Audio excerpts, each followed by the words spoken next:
Welcome back to Bloom. The concept food is medicine is an important approach to our next guest. Joining me now with insights on health and food trends are Dr. Lana Gardner and Leah Tickle-Taylor from Docs Outside the Box and Kids Outside the Box. Doctors, thank you so much for being here today. Hi, Gayle. So how do you think food impacts our health? Food is critical to our health. So in our clinic, because we teach all the time, we are teaching about food. It's very important to understand that yes, food used to be medicine, but today it's do no harm with food. So if you're buying your food at the grocery store, going out to eat, it's important to understand, is it industrialized? How is it processed?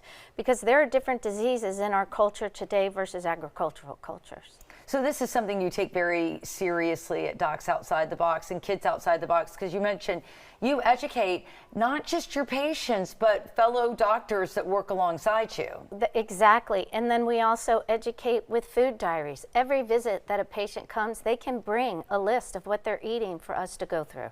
Okay, so what diseases would you say are more Western diseases? More Western diseases are ones like gallstones, appendicitis, diverticulitis, metabolic disease, diabetes, fatty liver. And all of these are caused by our diets. 100%. That's really, really interesting. So talk to me about some of the things that you teach at Docs Outside the Box and Kids Outside the Box. Well, it's important to teach them how to shop at the grocery store. So we always say, please, when you go to the grocery store, try to go around the outside or the perimeter of the grocery store where the real food is, with one name like eggs, butter, right. lettuce. Real butter, right? Real butter. Yes. And try to avoid the aisles where it's sort of pasteurized, processed food like things in boxes that taste good. So all of that up and down the aisles is no bueno. We also tell them, please, look at the labels, read the labels. If you cannot pronounce it, you probably shouldn't be eating it. Yeah. Try to eat like your grandparents or great-grandparents ate when they didn't have all this shipped into them. Yeah, you know, it's interesting, and I've said this to you ladies before, is that, you know, my grandmother always cooked, you know, she was a farm-to-table kind of woman, and cancer never ran in our family. But then fast forward, you know, both of my parents died from different forms of cancer. So it's crazy what's happening. We have to be so incredibly careful.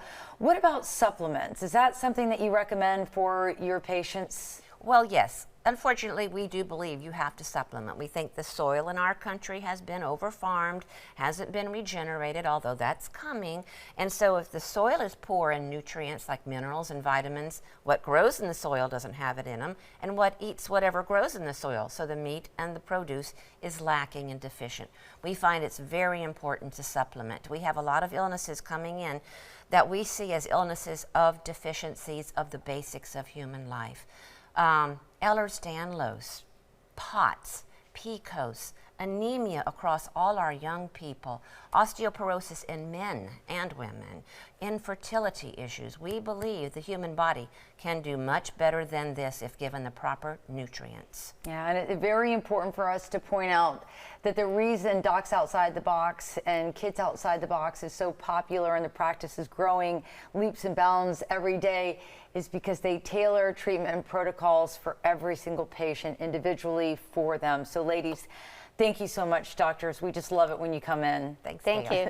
All right.